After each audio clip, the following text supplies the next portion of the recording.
Hi guys, welcome back to our channel How to Guide. Today in this video I'm going to show you how to deactivate your UniBet account. To do so, follow some simple steps with me. First of all, open your browser and go to your default search engine.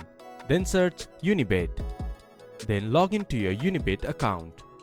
Then this type of interface will appear in your screen. From the top right corner, click to this profile icon. Then click to Accounts.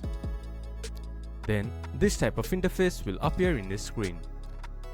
From the drop down menu on the right side, click to Account Details. There on the last you can see Deactivate my account. Click on it. Then choose the reason for your deactivate.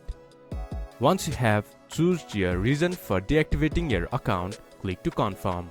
Then your account will be deactivated. This is how you can deactivate your UniBet account. This much for today's video. If you guys find our video helpful, please leave a like and comment. And do not forget to subscribe our channel and hit the bell icon. I'll see you guys again in our next video. Thank you for watching.